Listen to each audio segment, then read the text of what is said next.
여기 발목 부상으로 한국 병원을 찾은 남성을 지켜보던 의사가 걱정이 되는 표정으로 그를 문진하고 있습니다. 그리고 자신의 병을 알게 된 남성은 충격에 빠지고 긴급 수술을 받고 가족들 품에 돌아갈 수 있었는데요. 그런데 자신도 몰랐던 병을 한국인 의사는 어떻게 알게 된 것이며 긴급 수술을 할 수 있었던 이유가 무엇일까요? 안녕하세요. 저는 미국인 샤론이라고 합니다. 현재 미국에서 작은 잡화점을 운영하고 있고 정말 행복하게 살고 있다는 생각을 하며 지내고 있죠. 사실 저에게는 남들과는 다른 특별한 사연이 있었고 그 사연 덕분에 미국에서 좋은 부모님을 만나서 살 수 있었는데요. 사실 저의 고향은 한국이며 한국인의 핏줄로 태어났지만 어린 시절 모종의 이유로 가정에서 버림을 받아서 고아원에서 지내다가 해외 입양이 되었거든요. 입양을 떠난 시기가 제가 4살이 되던 해의 겨울이었으니까 저는 그 이전까지의 일을 기억하지도 못하고 있고 당연히 저의 친부모님에 대한 정보도 모르고 있습니다. 저의 성이 장씨라는 것과 고아원에서는 저를 미래라고 불렀다는 것 빼고는 저조차도 저에 대한 정보를 모르니 답답할 뿐이죠. 그래도 저는 저를 발견하고 데려간 부모님께 감사드리고 부모님이 나름 풍족한 환경에서 저를 키워주셨기 때문에 행운아라고 생각하고 살고 있습니다. 당시에는 한국인 입양이 상당히 많았던 시기였고 해외 입양을 할 때마다 입양기관에서는 막대한 수입을 벌어들일 때라서 부모가 있는 아이조차도 입양이 되던 시기이기에 좋은 양부모를 만나는 것은 기적과도 같은 일이거든요. 지난 70년 동안 한국의 아이는 20만 명이나 전 세계로 입양을 보내졌고 미국에서도 상당수 살아가고 있죠. 저 또한 미국에서 한국인 입양 친구들을 몇몇 알고 지내는데 그들의 부모님은 상당히 폭력적이었고 입양아를 동물원의 동물과 같이 대우하거나 성폭력 등 여러 문제에 빠뜨린 경우도 많더라고요. 운이 좋게 양부모님께서 친아들인 오빠와 저를 동등하게 대해주셨고 7살 차이 나는 오빠도 저를 잘 챙겨주었기 때문에 밝고 건강하게 자랄 수 있었습니다. 오빠가 대학교에 입학하고부터는 저에게 예쁜 옷을 사주기도 하고 잘 어울릴 만한 액세서리나 가방 등을 사주었기에 저도 그런 것에 대한 관심이 생겼고 지금 잡화점을 하는 원동력이 되었다고 볼 수 있는데요. 어린 시절부터 그런 것들을 보는 안목을 길러서인지 손님들에게 물건들을 추천해드리면 다들 만족해 하시고 또 구매하러 오시는 것에 대해 보람을 느끼고 있죠. 특이하게도 오빠는 저보다 3살 많은 한국인 여성을 신부로 맞이해서 지금 가정을 꾸리고 미국에서 지내고 있는데 아마 저로 인해 한국에 관심이 생기게 되었고 미국에 유학 온 한국인과 친해지게 되어서 결혼까지 한 것이 아닐까 저는 추측하고 있습니다. 그 둘 사이에는 딸이 1명 있는데 저를 잘 따르기도 하고 제가 봐도 예뻐서 과거의 오빠가 저에게 대한 것처럼 저 또한 조카에게 여러 액세서리나 옷을 사주고 있죠. 오빠 덕분에 한국인 가족이 생겨서 저 또한 기뻤고 새언니와 친해지게 되었는데요. 덕분에 한국어도 많이 배우게 되었고 한국의 사정에 대해서 접할 수 있었습니다. 또한 오빠 가족 내의 배려로 그들과 함께 한국에 가보기도 했었는데 처음 한국으로 가볼 때에 한국을 향하는 비행기 안에서 엉엉 울었던 기억이 납니다. 무언가 인생의 고향으로 돌아가는 기분이 들었고 4살 때의 기억조차 나지 않던 시절로 떠나는 기분이 들었거든요. 일단 한국은 저를 만들어준 나라이고 제가 미국에서 행복하게 살게 했던 나라이기에 속마음 깊이 정도 들어있었으니까요. 그런데 셀이라는 저의 한국인 입양 친구 같은 경우는 한국이라는 나라에 완전히 배신감이 든다며 살면서 절대로 한국에 가지 않을 거라고 했습니다. 물론 저는 그 주장에는 동의하기 힘들었죠. 저와 지낸 너무나 환경이 달랐으니까요. 제가 한국에 간다고 했을 때에도 왜 굳이 자신을 버린 나라를 찾아가냐며 저에게 화를 내기도 했었는데요. 그의 말에 따르면 어린 시절부터 지금까지 한국 때문에 자신은 평생 고생해야 했고 지금은 자신을 학대한 양부모가 너무 늙고 힘없어서 억지로 도와야 하는 상황이라 평생을 불행하게 산다며 답답해했죠. 물론 그렇게 고생한 사람들이 다수이지만 일단 저는 지금의 가족들과 부모님이 너무 좋았기 때문에 세리의 말에 동의는 할 수 없었습니다. 그래도 세리는 정말 착한 친구이고 불운한 환경에서도 혼자 일어나기 위해 정말 열심히 일하며 사는 친구라 그녀의 행복만을 바라고 있죠. 어쨌든 한국에 도착했을 때 저는 여러 번 놀랐는데 우선 미국의 존 F 케네디 공항보다도 인천공항이 훨씬 좋았기에 말도 안 된다고 생각했거든요. 한국은 분명 가난한 나라라서 고아를 수출한 돈으로 경제 성장을 한 나라라고 알고 있었는데 미국보다도 호화로운 도시가 펼쳐져 있고 그 어느 장소를 가도 최첨단 기계들이 즐비했기에 입을 다물 수가 없었거든요. 저의 새언니는 한국이 미국보다도 편한 것이 많다면서 한국인 출신인 것을 자랑스럽게 여겨도 좋을 거라고 하던데 정말 그 말이 너무 공감되더라고요. 한국은 미국보다도 잘 사는 나라가 되어버렸고 너무 깨끗한 도시의 모습과 환경에 가는 곳마다 감탄사가 나왔으니까요. 물론 미국에서 K-팝을 많이 듣고 있고 한국에 대해서는 언론을 비롯해서 유튜브나 각종 SNS에서 많이 접했지만 실제로 눈으로 보았을 때도 이렇게 굉장할 줄은 몰랐습니다. 저의 오빠는 한국에 자주 가보았지만 올 때마다 새롭다면서 나중에 한국에서 살아보고 싶다고 말하더라고요. 그리고 꼭 부모님을 모시고 한국에 오고 싶다고 하는데 그 부분에 있어서는 저도 완전 동의했습니다. 새언니가 불편해하지 않을까 걱정했는데 새언니도 그게 좋을 것 같다면서 부모님이 오시면 좋을 만한 코스를 알려주더라고요. 한국은 서울의 명산들이 많이 포진해 있고 산 위에서 만나는 한강의 풍경은 전 세계에서 보기 힘든 엄청난 광경일 거라면서 꼭 부모님과 등산을 해보자고 말하더라고요. 실제로 서울은 청계천이라는 멋진 하천이 긴 물줄기를 형성하고 있고 한강이라는 거대한 물줄기를 따라 만들어둔 엄청난 길이의 공원들이 강을 따라 이어져 있어서 나이가 드신 분들이 살기에도 좋은 곳이었죠. 그렇게 저희는 부모님과의 한국 여행을 계획하게 되었습니다. 새언니의 부모님은 미국에 자주 오시기도 하셨지만 저희 부모님은 아직 한국에 가보지 않으셔서 사돈분들께 조금 미안해하시는 눈치시기도 했거든요. 그렇게 저희 남매는 부모님을 모시고 한국을 가게 되었고 저는 비행기에서 조금 당황스러운 장면을 목격하고 말았습니다. 갑자기 어머니가 손수건으로 눈물을 훔치시고 계셨거든요. 벌써 30년이 된 일이라고 하시면서 저를 데리고 한국에서 미국을 갈 때가 생각난다고 하더라고요. 너무 칭얼거려서 함께 비행기에 탑승한 주변 사람들에게 미안할 정도였다면서요. 그런데 그런 제가 이렇게 커서 부모님을 모시고 반대로 한국을 가고 있으니 신기하다고 하셨죠. 실제로 부모님은 저를 데려온 이후에 단 한 번도 한국에 가보신 적이 없으셨고 아버지의 바쁜 직장 생활 때문에 해외 가족여행도 제대로 가본 적이 없었기 때문에 저희 가족에게는 남다른 여행임이 틀림없었습니다. 그리고 부모님은 인천공항에 내리시면서 놀란 표정을 감추지 못하셨죠. 분명히 예전에는 김포공항에서 내렸고 김포공항은 굉장히 작고 협소했던 기억이 나는데 도대체 이런 공항을 언제 지었냐면서 무척이나 신기해 하셨거든요. 그런데 새언니는 정말 깜짝 놀랄 만한 답을 했습니다. 인천공항과 주변의 땅은 모두 간척 사업을 통해서 흙을 메운 땅이고 원래는 모두 바다가 있던 곳이라고 했으니까요. 이렇게 넓은 곳을 전부 육지로 만든 한국이 놀라웠고 또한 그러한 땅 위에 이렇게 웅장하고 화려한 공항을 지은 것이 대단하다고 느껴지더라고요. 그렇게 도착한 서울은 더욱 놀라우시다면서 무척이나 만족하셨습니다. 미국에서 주로 공원 산책을 하거나 벤치에 앉아 있는 것을 좋아하시는데 한국의 공원들은 미국과는 달리 굉장히 깔끔하고 세련된 조경을 해두어서 아무데나 앉아서 바라보아도 그림 같다고 하셨죠.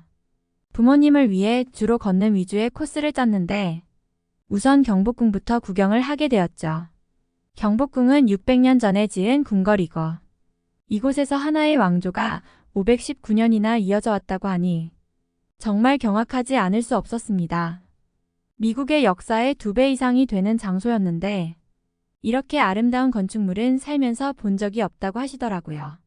아버지는 한국의 건축술이 아주 오랫동안 최첨단이었다고 연신 칭찬을 하고 계시더라고요. 그리고 광화문에서 청계천을 따라서 길을 걸어보았는데 이 근처에 사는 주민들은 이렇게 깨끗한 물을 매일 볼 수 있다니 관람료를 내야 하는 것이 아니냐고 농담까지 하셨죠. 저희는 한국에서 5일 동안 있었고 중간에는 등산을 가보기로 했는데 여기서 꽤나 큰 사건이 하나 터지고 말았습니다. 서울의 관악산이라는 곳을 가보자며 숙소에서 멀리 떨어지기는 했지만 대중교통을 이용해서 도착을 했죠. 서울대학교라는 학교 근처에 있는 산이고 새언니가 서울대학교는 한국에서 가장 똑똑한 사람들이 가는 학교라고 하자 이런 산의 공기를 마실 수 있기에 머리가 좋아진 것이 아닌가 농담을 하면서 등산을 할 때였죠. 산을 20분 정도 올라가고 있었는데 갑자기 아버지가 넘어지시면서 발목 부상을 당하셨습니다. 그렇게 많이 삐끗하신 것 같지는 않으셨지만 근처에 나무를 주워서 지팡이 삼아서 내려올 수밖에 없었죠. 발목이 조금 부은 정도이고 심하게 아프다고 안 하셔서 안심이 되었습니다. 그리고 저희 가족은 서울에 있는 한 병원에 갔고 그 병원에서 정말 놀라운 말을 듣게 되었습니다. 우선 한국의 병원에서 신기했던 점은 병원에 가서 곧바로 의사의 진찰을 볼 수 있었다는 점이었는데 그 점이 얼마나 신기한 것이냐면 미국에서는 의사를 만나기 위해서 며칠은 당연하고 몇 주나 심하게는 몇 달을 기다려야 하는 것이 다반사거든요. 그런데 한국의 병원에서는 고작 몇십 분 만에 의사를 만날 수 있었고 영어에 매우 능숙한 의사의 진찰을 들을 수 있었죠. 그런데 의사는 발목보다 다른 곳이 더 문제라면서 저희 가족에게 빠른 검사를 예약해 줄 테니 얼른 검사를 받으라고 말하는 것이 아니겠어요. 아버지의 안색이 좋지 않다고 말하면서 당장 큰 병원에 가보아야 한다고 하더라고요. 그런데 저희가 보았을 때는 아버지가 기분이 좋아 보였고 그렇게 문제가 있어 보이지 않았거든요. 그런데 그 의사는 알 수 없는 종이를 한 장 써주더니 이곳으로 가보라고 하더라고요. 새언니는 의사분과 대화해 본다면서 열심히 대화하던데 새로운 사실을 한 가지 알려주었죠. 그 의사는 레지던트 시절에 흉부외과에서 근무했었는데 혈색과 얼굴 상태를 보면 건강 상태를 알 수 있다면서 지금 아버지가 심혈관 질환에 노출되었을지도 모른다고 하더라고요. 새언니는 일단 발목은 간단히 해결했으니 흉부외과에 가보자고 했죠. 그리고 근처에 있는 병원에 가서 정확한 질병을 알 수 있었습니다. 실제로 아버지의 병은 대동맥경화였고 언제 심장마비가 일어날지 모른다는 의사의 판단 아래 검사와 결정이 속전속결로 이루어져서 긴급 수술에 들어갔습니다. 만약 정형외과 의사의 진단이 없었다면 목숨을 잃었을 수도 있을 거라며 그분께는 꼭 감사 인사를 전하라고 말씀하시더라고요. 대동맥이 폐색되면 신체에서는 몇 가지 변화가 생기는데 신체의 주요 장기가 아닌 곳에는 혈액이 공급되지 않게 되어서 지엽적인 부분인 얼굴에 혈액이 부족하게 되고 그 결과 혈색이 변하게 되는데 일반인은 알아차리기 어렵다더라고요. 그리고 아버지는 수술이 잘 끝나서 잠시 동안 입원하다가 얼마 뒤에 퇴원할 수 있었는데요. 한국인 사돈 어른들도 병문안에 오시기도 했는데 근사한 저녁을 드시려고 예약했지만 취소하고 병원에서 두 가족이 만나는 아쉬운 일이 있었죠. 그러면서 아버지가 계속 저희에게 하시는 말이 있었습니다. 만약 한국이 아니었으면 벌써 죽었을지도 모른다고요. 미국에서는 작은 병 때문에 병원에 가도 이렇게나 빠르게 수술까지 하는 경우는 없다면서 저에게 감사 인사를 전하시더라고요. 제가 한국인이라서 한국을 알게 되었고 착한 새언니까지 맞이할 수 있었다며 저를 입양한 것이 인생에서 가장 잘한 선택이라고 하시며 눈물을 글썽이시는데 저 또한 엄청 울었습니다. 새언니는 아버지를 극진히 간호하고 오빠와 저를 챙겨주는 등 바쁘게 움직이는데 너무 고맙고 미안하더라고요. 그런데 아버지의 걱정은 따로 있었습니다. 바로 엄청난 병원비가 나올 것이 뻔하고 그 병원비를 부모님이 감당하기에는 벅찰 것이라 생각해서 어떻게 해야 할까 고민이신 것 같았죠. 제가 보았을 때도 이 정도의 수술과 입원이라면 분명 중형차 한 대 가격 이상의 비용이 나올 것이고 그 비용을 지불할 능력은 부모님께 없을 것을 알기 때문에 저라도 나서서 잡화점을 팔아버리더라도 그 돈을 대야겠다는 생각이 들었습니다. 잡화점은 제가 밤새 아르바이트를 하며 모은 돈으로 연 것이지만 언제든 돈이 모이면 다시 차릴 수 있으니까요. 대신 아버지의 건강은 아무리 돈을 많이 벌어도 다시 회복할 수 없는 것임을 알기에 돈이 문제가 아니거든요. 그런데 새언니는 저희의 걱정을 미리 알기라도 하는지 병원비는 걱정하지 말라고 하더라고요. 도대체 얼마가 나오기에 걱정하지 말라고만 하는지 모르겠고 혹시나 새언니가 그 큰 비용을 혼자 감당하는 것이 아닌지 괜스레 미안한 생각이 들어서 계속 캐물었는데 새언니가 아주 속 시원한 대답을 하더라고요. 한국의 병원비는 미국보다 반의 반 이상 저렴해서 병원비 때문에 병원을 가지 못하는 사람은 거의 없다더라고요. 전에 정형외과에서도 병원비가 아주 조금 나왔기에 자신이 얼른 결제하고 말았던 것이라면서 그렇게 고마워할 필요가 없다고 하는데 한국이 정말 좋은 나라라는 사실을 다시금 깨달았습니다.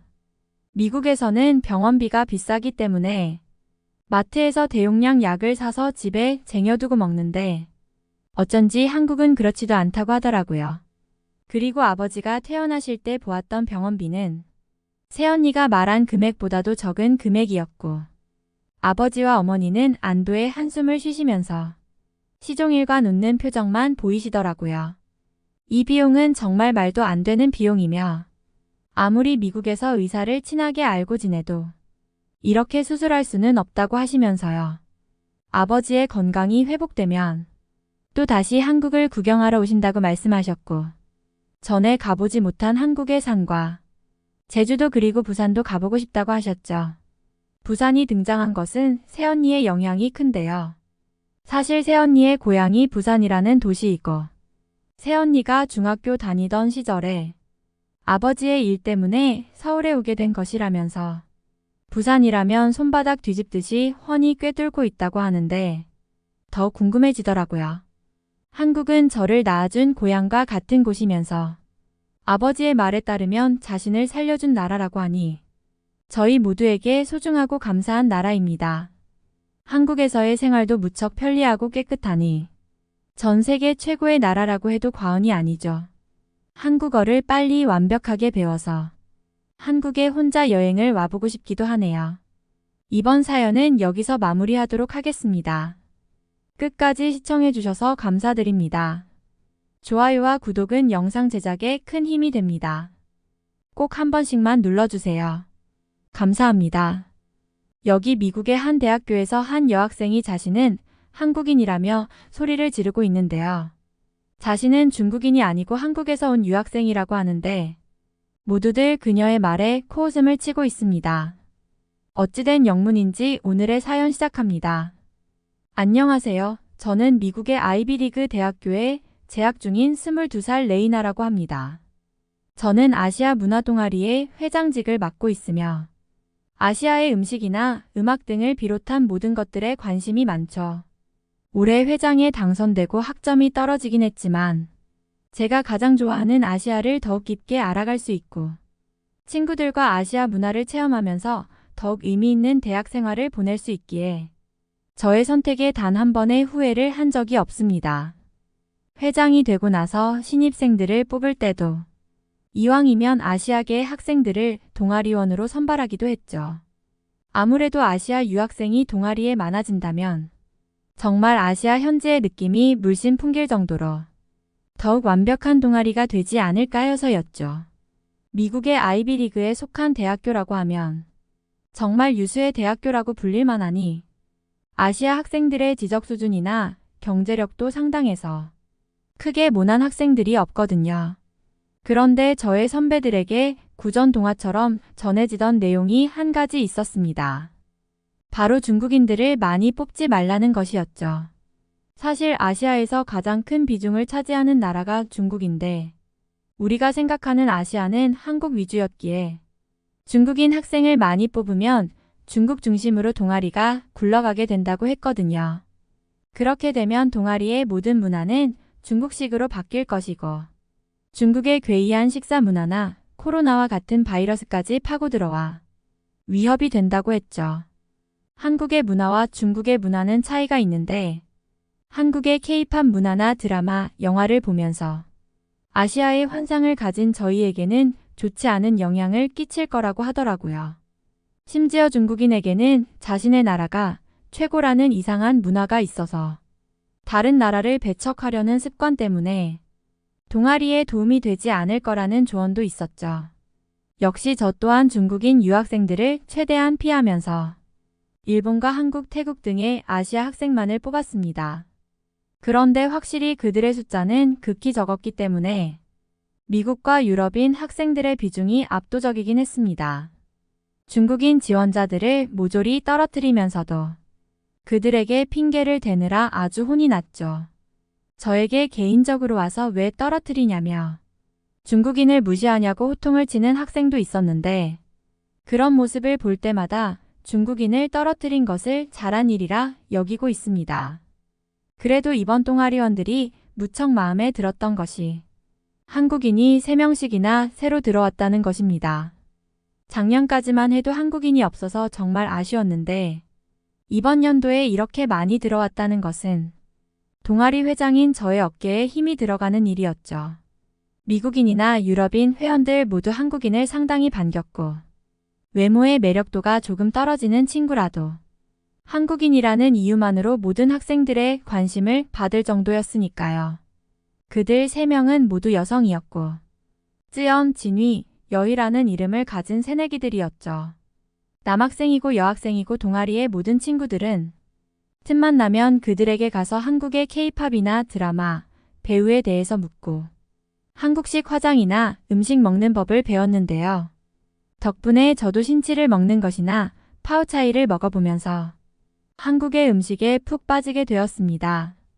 드라마나 영화에서나 보던 음식을 먹으니 정말 새로웠고 맛은 조금 독특했지만 한국 음식이라고 하니 특별해 보였죠. 그런데 한국인들의 특징인지는 모르겠는데 그녀들은 항상 셋이 몰려다니면서 자기들끼리 수근거리며 말을 하더라고요. 다른 학우들이 들어서는 안 되는 말을 하는 것인지 모르겠지만 공개적인 장소에서 셋이서 귓속말을 주고받는 모습을 보니 무언가 회장으로서 기분이 좋지 않았습니다. 모든 학우들이 함께 친해지고 어울렸으면 하는 바람인데 일본인 친구하고도 거리를 좁히지 않더라고요. 한국에 대해서 물어보아도 대충 얼버무리기도 하고 저보다 모르는 부분도 많더라고요. 가령 싸이의 강남스타일이 한국에서 어느 정도의 인기였냐고 물었는데 싸이의 강남스타일은 한국의 노래가 아니고 사실은 중국의 노래라면서 잘못된 사실을 알려주더라고요. 인터넷을 뒤져도 쉽게 알 수 있는 부분인데 이렇게 말해주는 그녀들을 보며 싸이가 한국에서는 인기가 없던 가수라는 생각이 들었죠. 그래도 저는 한국식 화장법을 배울 수 있었고 피부는 연하게 하면서도 빨간 입술을 그리게 되었죠. 그러다가 저는 진이라는 한국인에게 남자친구가 생겼다는 소식을 듣게 되었습니다. 한국인이라면 인기가 많을 테니 애인이 금방 생긴 것이 이상하지 않은데 그 남자친구가 저희 동아리 부회장이었다는 것에 놀라고 말았죠.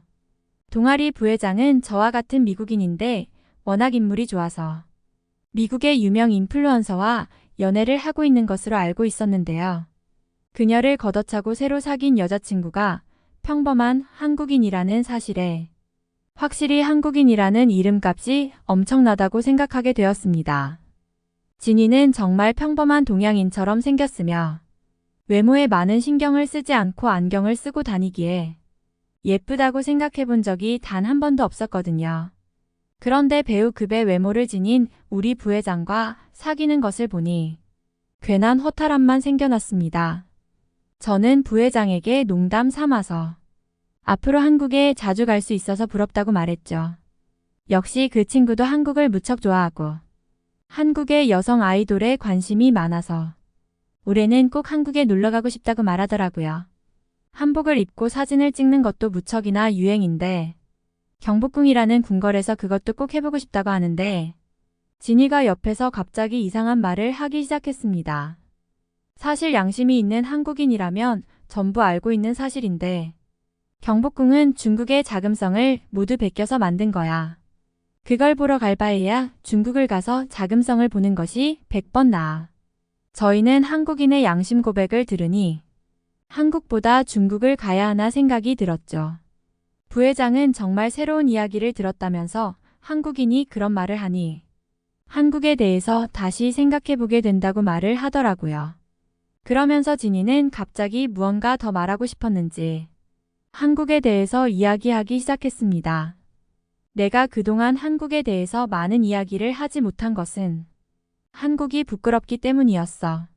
나는 한국인이기에 한국의 좋은 것들을 소개해주고 싶지만 지금 인터넷이나 유튜브 등 떠돌아다니는 한국에 대한 정보는 모두 중국을 베낀 것들이기에 말하기엔 양심에 찔렸어. 한국의 모든 것들은 중국의 문화이고 중국의 역사이기에 K-팝을 듣거나 드라마를 보면서 한국이 사기를 친다는 사실을 절대로 잊으면 안 돼. 진이의 말에 의하면 우리가 듣고 있는 K-팝이나 한국 드라마는 모조리 중국의 노래나 드라마를 베껴서 만든 짝퉁이며 역사의 유물이나 문화재들도 모두 중국의 것을 한국이 훔쳐가서 자신의 것이라 우기는 거라고 하더라고요. 중국은 1966년에 문화 대혁명이라는 것을 하면서 과거의 역사적 사료나 가치 있는 것들을 모조리 불태우고 없애버렸는데 그때 한국인들이 그걸 태우지 않고 몰래 숨겨서 한국으로 가져갔던 거야. 본국인 중국에서는 그런 것들을 없앴다고 생각하니 한국에서 쉽게 사기를 칠 수 있었던 거지. 근거를 제대로 대기 힘들기 때문에 한국이 마음껏 사기를 치고 있는 건데 외국인들도 그런 역사적 사실을 제대로 알고 있었으면 좋겠어. 진이의 양심 고백 덕분에 저희는 한국에 대한 진실을 알게 되었고 한국이 발표하는 모든 창작물과 역사적 내용들에 대해서 비판적으로 바라볼 수 있었습니다. 진이는 물론이고 찌연과 여의 또한 그 말에 동의를 하면서 한국인의 양심 고백을 진지하게 들어달라고 하기에 저렇게 착한 친구들이 한국이라는 나라를 잘못 만나서 평생을 거짓말을 하고 살아야 하는구나라는 생각이 들었고 괜히 그들이 불쌍하고 딱해 보여서 앞으로는 한국에 대해 묻지 않기로 결심하고야 말았죠. 그리고 우리 동아리의 친구들은 중국에 대해 더 관심을 갖기로 했고 중국의 노래, 중국의 드라마, 중국의 음식에 대해서 알아보고 배웠죠. 역시 진이가 말한 대로 중국에는 우리가 한국의 것이라고 알고 있었던 것들이 많았고 당연히 원조는 중국이겠거니 생각을 하며 지냈습니다. 그런데 어느 날 부회장이 저에게 슬쩍 다가와서 한마디를 하더라고요. 자신이 여자친구인 진이 몰래 클럽에 갔다가 한국인 친구들을 알게 되었는데 그 친구들이 하는 말과 진이나 찌연, 여의가 하는 말이 180도로 너무 다르다면서 한국이라는 나라의 진실에 대해서 궁금하다고 하소연하더라고요. 부회장의 말을 듣자면 어제 클럽에서 테이블을 잡아서 놀다가 웨이터가 붙여준 한국인들과 함께 술을 먹게 되었는데 그들은 분명 미국에 놀러온 한국인들이라서 여권도 보여줬고 진이가 하는 영어와 억양도 너무 달라서 놀랐다고 하더라고요. 심지어 클럽의 그들은 진이 무리와 화장법도 다르고 얼굴도 진짜 한국인 아이돌이 온 것처럼 너무 예쁘게 생겨서 진이와는 인종이 다르다고 느껴질 정도였다고 했는데요.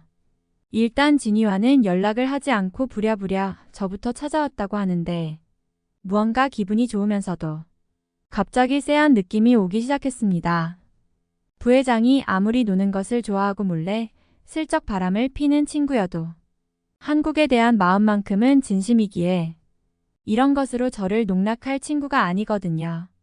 일단 저는 여자친구인 진이를 믿어주는 것이 남자친구의 바람직한 자세라고 말하면서도 한편으로는 진이 무리가 무척이나 수상하다는 생각이 들었죠.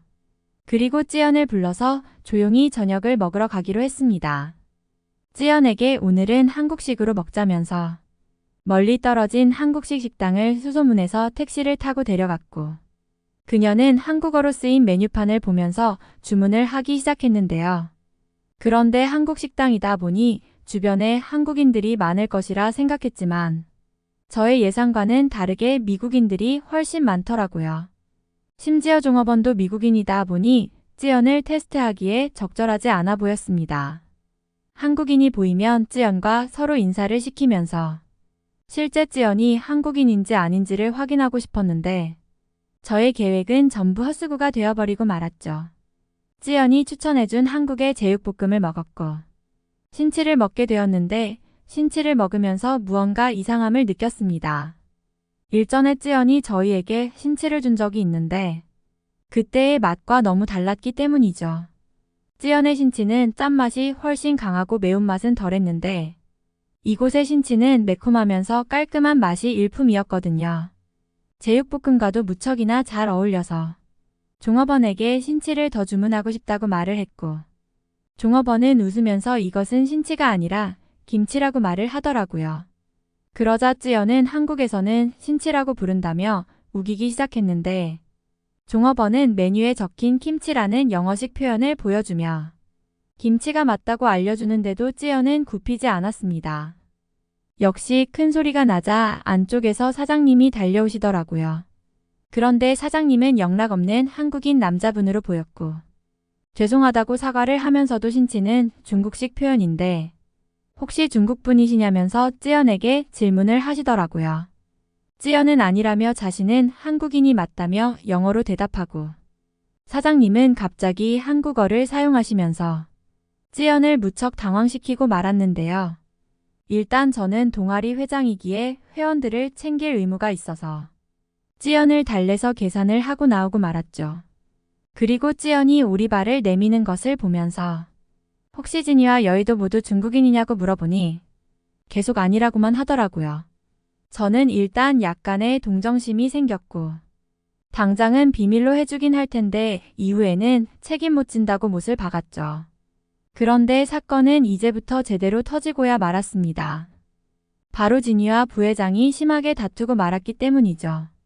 부회장은 진이를 계속 추궁하며 중국인이 아니냐며 한국인이면 여권을 보여달라고 말을 했고 진이는 여의와 찌연만 중국인이고 자신은 한국인이 맞다면서 친구들까지 팔아먹는 행동을 보이고야 말았거든요. 분명 진이는 자신이 중국인이라는 사실을 들키면 남자친구인 부회장까지 떨어져 나갈 것이라 생각했던 것이 분명하니 친구를 팔아먹더라도 자신만은 위기에서 탈출하려는 몹쓸 행동을 보이는 것이 분명했죠. 그러면서 찌위와 여인은 미국 생활 도중 한국인이 없어서 그 대체제로 만난 중국인이고 자신이 한국에 대해서 알려주면서 한국에 대한 지식을 얻었고 자신 덕분에 동아리까지 들어올 수 있었다고 하더라고요.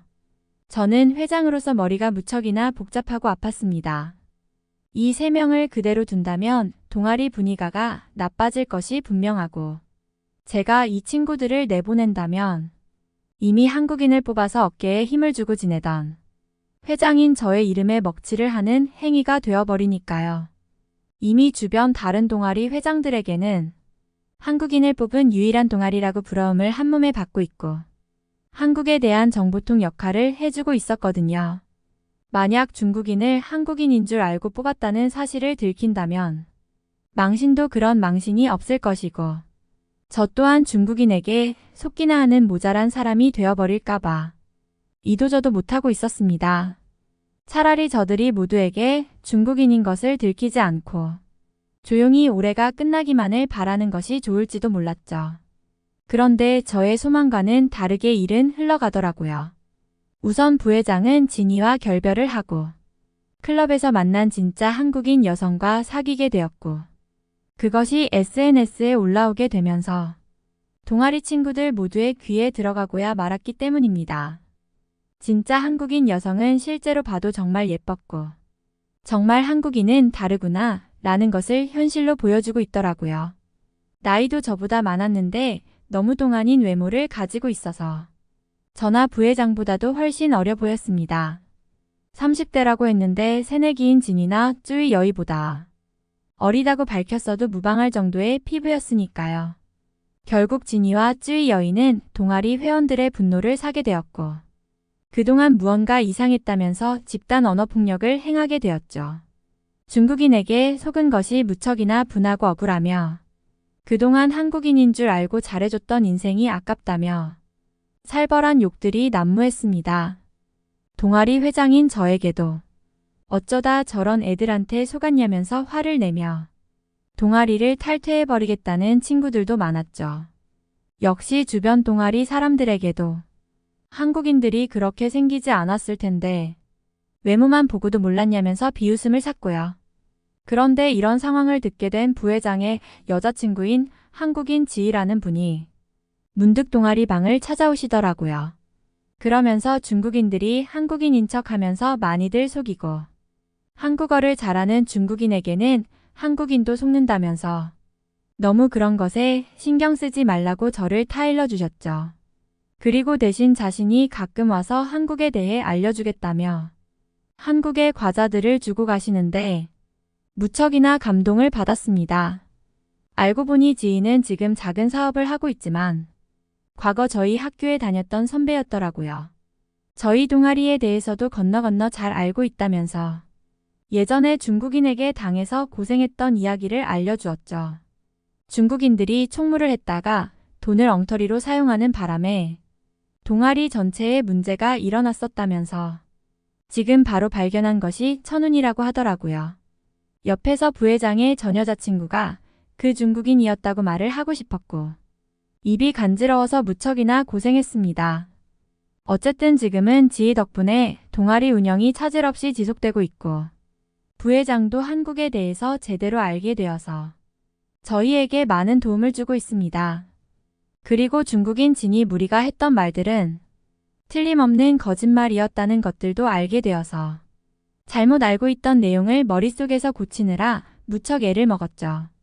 아무리 중국이 한국에 대해 이상한 소문을 퍼뜨리더라도 진실은 승리한다는 것을 믿기 때문에 앞으로 한국이 더욱 많이 알려져서 중국인들의 헛소문에 손해를 입지 않았으면 좋겠습니다.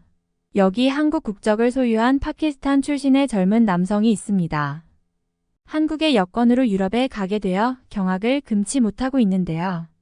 그동안 파키스탄에서 고생을 하며 살던 지난날을 생각하며 눈물까지 글썽이는 그에게 도대체 어떤 사연이 있는 것일까요? 안녕하세요. 저는 파키스탄 출신의 하룬이라고 합니다. 정말 한국은 저의 인생을 구해준 나라입니다. 사실 처음에는 한국인들이 너무 무서웠는데 지금 생각해보면 그분들이 없었더라면 저는 이곳에 없었겠죠. 한국과 저의 인연은 저의 청소년기로 거슬러 올라가는데요. 저는 어린 시절부터 정말 이런저런 노동을 하며 살았습니다. 카페트를 짜거나 축구공을 만드는 일 등 여러 일을 하면서 가족과 함께 생계를 이어갔습니다. 저는 7명의 형제 중 첫째인데 동생들의 배를 굶게 하지 않기 위해 정말 열심히 일을 했습니다. 특히 저와 12살 차이가 나는 막내 동생은 파키스탄의 큰 홍수 때문에 너무 고생을 했는데요.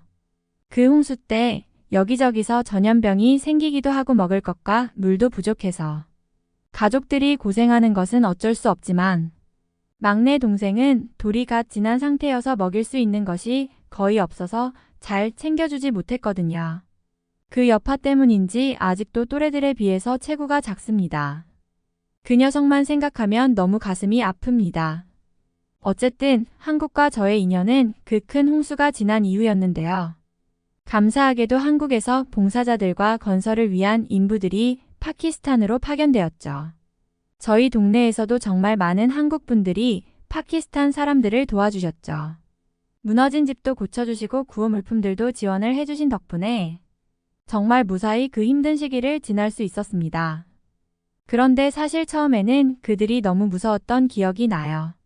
생전 처음 들어보는 언어로 두 남성이 크게 소리를 치면서 대화를 했는데 얼굴도 하얀 편이고 덩치도 커서 무언가 위협적인 모습이었죠.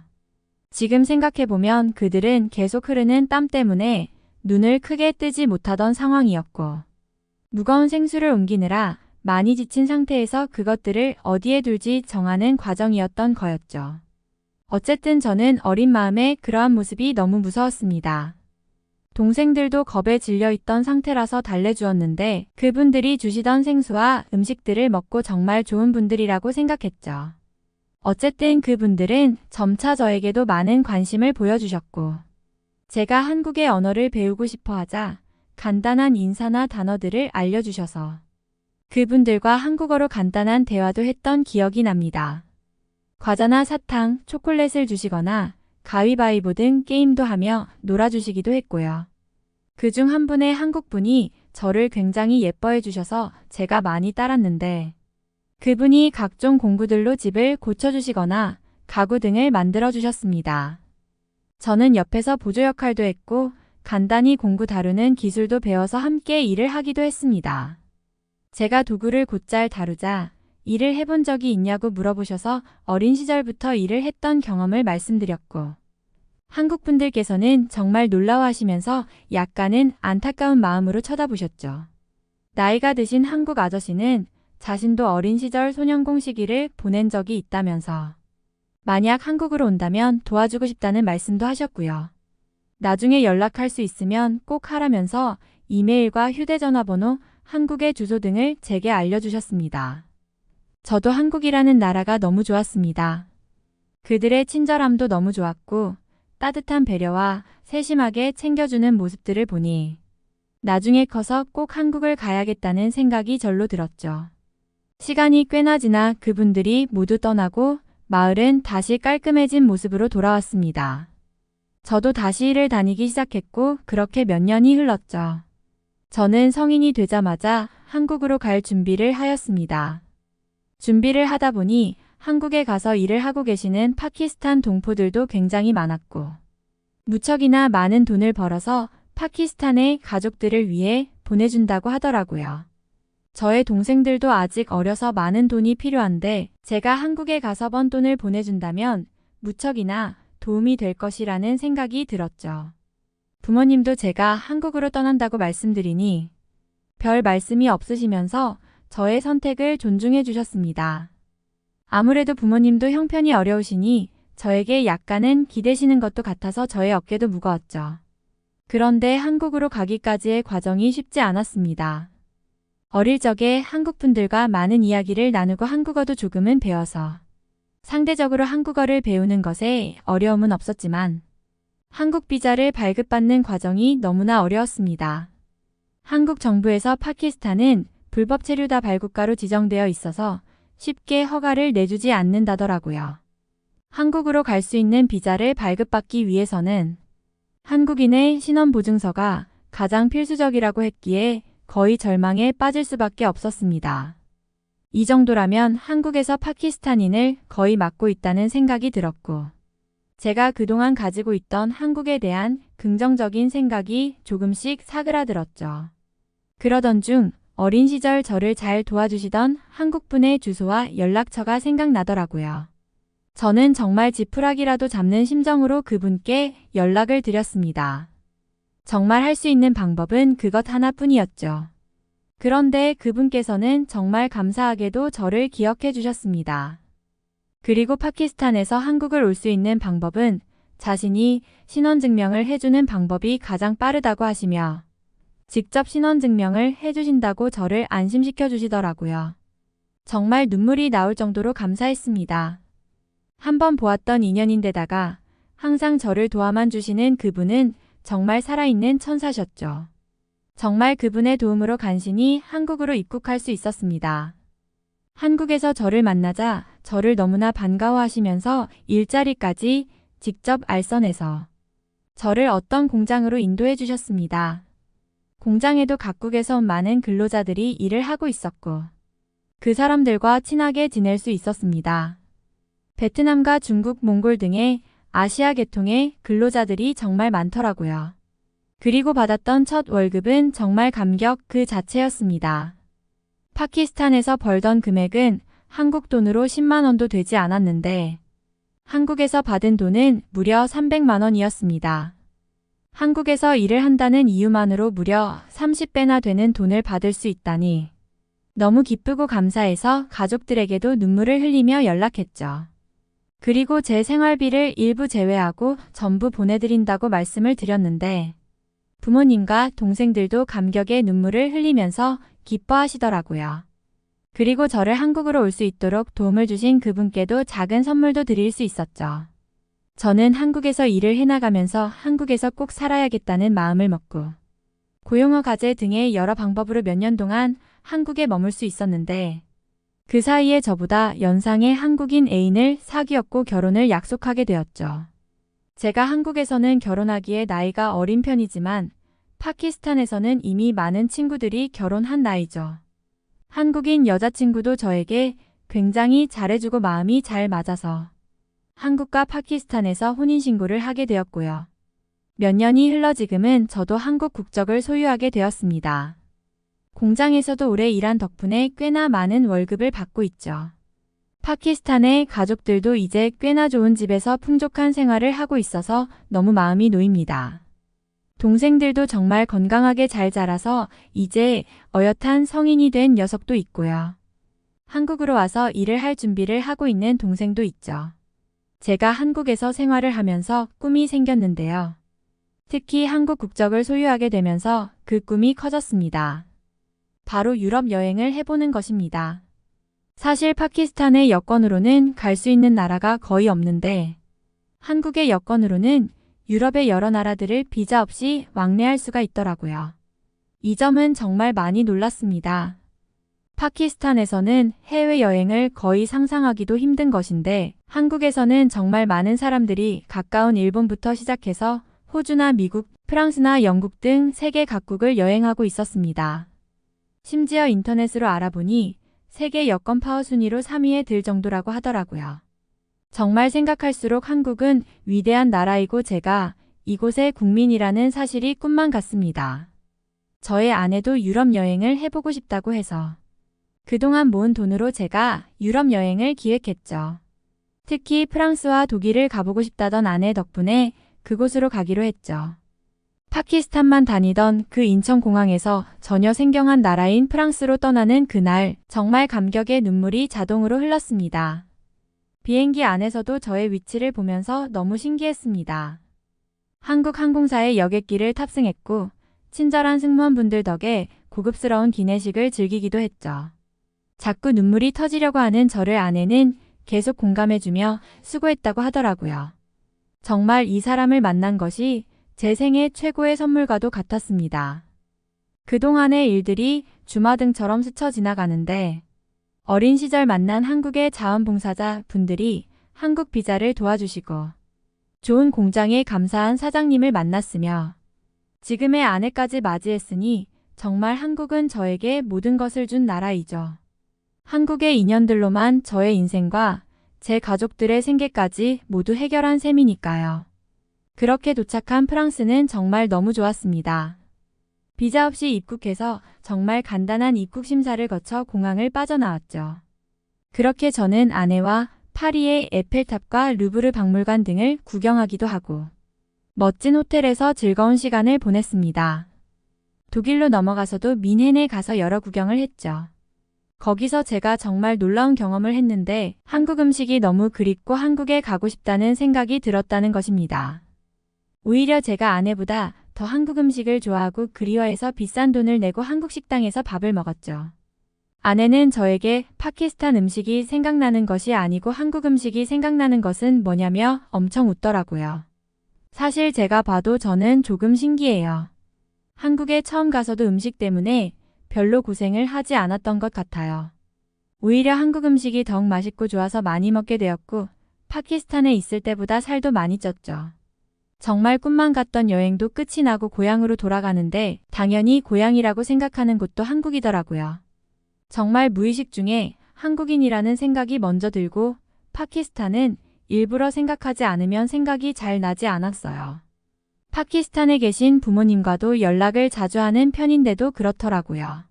한국에서 오래 지내다 보니 파키스탄 말도 많이 잊어버리고 제 스스로도 정말 한국에서 태어난 사람처럼 행동하고 있더라고요. 한국인들은 저를 정말 한국 사람으로 인정해 주는지는 잘 모르겠지만 저는 제 스스로 한국 사람으로 생각하며 살고 있어요.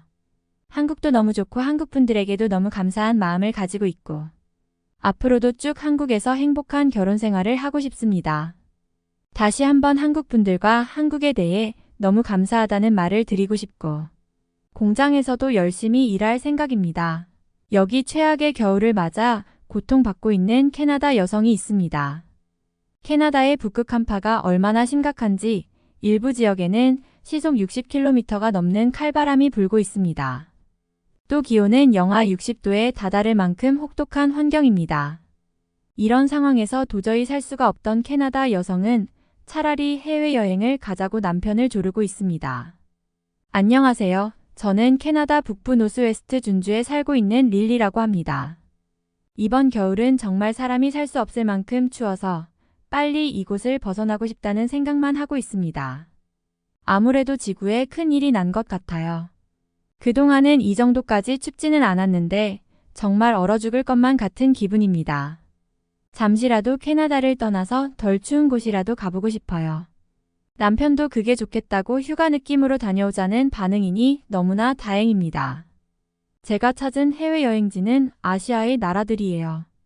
그렇다고 해서 동남아시아 쪽은 캐나다와 온도 차이가 너무 극심해서 배제하고 있습니다. 거기서 너무 따뜻하게 지내다가 다시 캐나다로 돌아왔을 때 몸이 감당을 못할 거예요. 동남아시아 태국 등의 온도가 만약 40도 정도라면 영하 60도에 육박하는 캐나다와 무려 100도나 차이 나잖아요. 그러면 몸에 문제가 생길 것이 분명해요. 동남아시아에서는 몸이 더위에 적응이 안 되어서 쪄 죽을 것이 분명하고요. 다시 캐나다로 돌아왔을 때는 추위에 몸이 적응이 안 되어서 얼어 죽을 것이 분명하잖아요. 저는 휴양지를 잠시 생각했는데 남편이 뜯어 말리더라고요. 제 생각이 짧았던 것이죠. 그래서 저희는 괌이나 세부와 같은 휴양지도 좋지만 조금은 추운 나라들을 선택하기로 했습니다. 그렇게 지도를 보다 보니 동북아시아만 남게 되더라고요. 그리고 저희는 한 가지 욕심이 있었는데 이왕이면 안 가본 지역을 가보기로 했어요. 동북아시아라고 하면 중국과 일본, 한국이 있잖아요. 사실 일본은 저희가 연애를 하던 시절에 갔던 나라거든요. 거기서 정말 좋은 추억을 많이 쌓았죠. 생각해보니 그때도 추울 때에 가서 일본의 눈을 체험했던 기억이 납니다. 캐나다에서는 걷기도 힘들 정도로 눈이 내리지만 일본은 정말 쌓이기도 힘들 정도의 눈이 내렸어요. 확실히 아랫지방이 따뜻하구나 생각이 들었습니다. 그리고 집 안에서는 코타츠나 온풍기 등의 난방기를 사용해서 지냈는데 코타츠가 굉장히 좋았던 기억이래요. 캐나다에서도 코타츠를 쓰고 싶다고 생각하면서도 좌식 생활을 하기가 불편할 것 같아서 포기했던 기억이 납니다. 그리고 신발을 신고 집 안을 다니는데 이불을 깔고 바닥에 앉아서 지낼 수는 없잖아요. 어쨌든 저희는 중국과 한국 중에 고민을 했습니다. 그런데 중국도 땅이 넓다 보니까 한 나라에서도 온도 차이가 어마어마하더라고요. 그러면 적당한 지역을 찾아서 여행을 떠나야 하는데 어디로 갈지 찾는 것도 일이잖아요. 만약 간다면 베이징 정도를 생각하고 있긴 했죠. 그런데 베이징이 얼마나 넓은지 베이징 중에서도 어디에서 지내야 할지 모르겠더라고요. 저희 부부는 무언가를 계획하고 그런 것을 별로 좋아하지 않아서 많이 알아보고 싶지도 않았어요. 캐나다도 땅이 넓은 나라라서 이동거리가 굉장히 긴 편인데 굳이 또 그런 곳을 가서 고생을 하고 싶지도 않았습니다. 결국 선택한 것은 한국이었죠. 중국보다는 한국이 훨씬 선진화된 나라이기도 하고 그렇게 작은 나라의 사람들은 어떻게 지낼지 궁금했어요. 다녀온 사람들의 후기로는 일본과 비슷하면서도 다르다고 하는데 궁금증이 많이 생겼어요. 또 한국은 수도인 서울에 모든 것이 집중되어 있어서 서울만 보면 전부 다 본 거라고 하더라고요. 실제로 서울의 면적은 중국 베이징의 3분의 1 수준의 크기라서 금방 볼 수 있을 것 같았어요. 어차피 휴양의 개념으로 떠나는 휴가이지만 많은 이동을 하지 않아도 된다는 점이 큰 장점이었습니다. 사실 이동 시간이 너무 길면 여행에서 시간을 전부 도로 위해서 빼앗기는 것이 아니겠어요. 가뜩이나 캐나다에서 아시아까지 가려면 긴 시간을 비행해야 하잖아요. 도착해서까지 장거리 이동은 너무 부담이 될 수밖에 없는 거죠. 어쨌든 저희 부부는 한국으로 갈 채비를 했고 무사히 한국으로 떠날 수 있었죠. 정말 심하게 추운 날씨라 집에서 공항까지 이동하는 것도 만만치가 않았습니다. 비행기에서는 대부분의 시간을 잠을 자며 보냈고 창밖도 거의 보지 못한 채 골아떨어졌습니다. 물론 경유를 해야 해서 조금의 고생도 있었지요. 그렇게 저희는 한국의 인천공항에 도착했죠. 비행기에서 내려서 입국 수속을 밟고 공항철도를 타고서 숙소부터 향했는데요. 한국의 지하철에서 정말 감동을 받았어요. 의자 부위가 따뜻하길래 이전에 앉았던 사람이 굉장히 따뜻한 사람이구나라고 생각했는데요. 그게 아니더라고요. 옆자리가 비어서 의자를 만져보니 그곳도 굉장히 따뜻하고 훈훈한 기운이 가득했죠. 이것은 지하철 의자 전체에 열선 기능이 들어가 있는 것이라 확신했습니다. 사실 스테인리스 재질의 의자라서 불편하고 차가울 것이라 생각하고 앉은 건데 너무 따뜻했고요. 의외로 굉장히 편하고도 실용적이라는 생각이 들더라고요. 시트의 재질이 천이었다면 오염이나 병균에도 취약할 텐데 스테인리스로 만들어져서 굉장히 청결해 보였습니다. 한국의 지하철은 정말 빠르면서 영어로 안내를 해주어 저와 같은 외국인도 쉽게 이용할 수 있습니다. 그런데다가 이렇게 따스함과 아늑한 느낌까지 주는 마성의 매력이 있더라고요.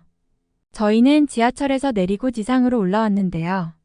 확실히 한국의 날씨가 포근하다는 생각이 들었습니다. 한국의 날씨도 영하 5도 정도였으니 사실 지낼 만한 날씨가 아닌 것은 맞아요. 한국 사람들도 몸을 웅크리고 길을 걷기도 하고 목도리나 롱패딩까지 정말 따뜻하게 지내려고 노력하더라고요. 두꺼운 패딩을 입은 젊은 사람들도 정말 많았고요. 그런데 한국 사람들이 캐나다에 온다면 정말 한국의 날씨는 아무것도 아니라는 생각이 들 거예요. 그래도 저희 남편은 추워하긴 하더라고요. 차라리 제 말처럼 따뜻한 나라로 갔으면 뼈가 막 시릴 정도로 힘들지는 않았을 텐데라고 말하면서요. 저는 그래도 한국의 날씨에 매우 만족했어요. 적어도 캐나다처럼 차를 움직일 수 없을 정도로 많은 눈이 내리거나 몸이 얼 것과 같은 날씨가 아니잖아요. 그렇게 저희가 묵는 숙소까지 도착을 했습니다. 사실 숙소를 예약할 때 굉장히 힘들었습니다. 저희가 한국으로 여행을 가는 것이 갑작스러운 일이다 보니 호텔과 비행기 예약이 쉽지 않았으니까요. 비행기도 비싼 데다가 경유를 해서 시간이 꽤나 소요되었고요. 호텔은 정말 운이 좋게도 하나의 방이 있어서 이곳으로 결정했습니다. 숙소 내부 사진은 제대로 확인도 안 하고 예약을 했죠. 호텔이 사실 거기서 거기잖아요. 아무리 외국이라고 해도 숙소는 비슷하더라고요.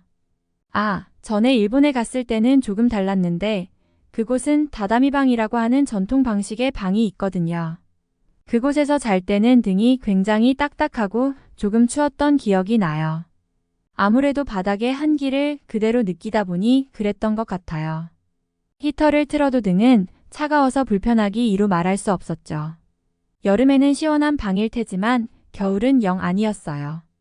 어쨌든 저희는 한국에서 묵는 첫날 숙소에 체크인을 하고 방을 확인하는데 정말 놀라지 않을 수 없었어요. 아니, 방에 침대가 없는 거예요. 정말 한숨만 나오더라고요. 서울시청과 가까운 곳에 위치한 곳이고 서울 한복판의 나름 고급 호텔이라 살짝 기대도 했는데 이게 뭔가요? 저희가 예약한 방을 사진으로 다시 확인을 해보니 온돌방이라고 적혀 있었고 사진에도 침대는 보이지 않았습니다. 물론 한국 전통 문양의 미닫이문과 전통 액자도 걸려 있고 고가구처럼 보이는 가구들이 있는 것은 새로웠던 것이 맞아요. 그런데 적어도 침대는 있어야 잠을 편하게 자죠. 좌식 생활에 걸맞는 가구 세팅과 불편한 잠자리는 정말 여행 온 기분을 망치기에 충분했죠. 일본 다다미방의 악몽이 떠오르면서 차라리 캐나다 집에서 벽난로나 켜두고 자면 편할 뻔했다는 생각이 들었습니다. 한국까지 고생해서 날아왔는데 이 무슨 대접인지 한국인들을 정말 이해할 수가 없었습니다. 그래서 저희는 호텔 직원에게 문의를 했어요. 여기 혹시 다른 방은 없나요? 아니면 이곳 호텔은 전부 이런 식의 방인 건가요? 라고요. 호텔 직원은 미소를 지으면서 이 방이 인기가 많은 방이라면서 예약이 항상 꽉 차 있는 방이라고 말했습니다. 저희는 그건 말도 안 된다고 침대도 없이 추운데 어떻게 자냐고 말을 했죠. 예약도 불과 며칠 전에 한 거라며 어떻게 이런 곳이 예약이 밀려있냐고 물었죠. 호텔 직원은 방바닥에서 열기가 올라오는 방이고 주무시고 나면 만족할 것이라고 말했습니다.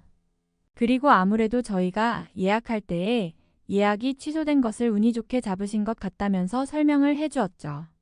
한국의 전통 난로 시스템이 적용된 호텔방이라고 말씀해 주시기도 했어요. 그리고 온도를 켜는 방법을 알려주었습니다. 정말 시간이 지나고 바닥에서 올라오는 열기를 느꼈는데 이게 무슨 일인가 싶었죠. 저희가 사는 캐나다에서는 한 번도 보지 못했던 난방 방식이었으니까요. 실제로 잠시 동안 이불 속에 누워서 쉬었는데 정말 등 전체가 따뜻하고 온몸이 녹는 기분이었어요. 심지어 걸어 다닐 때 발이 너무 따뜻한 것이 좋았는데요.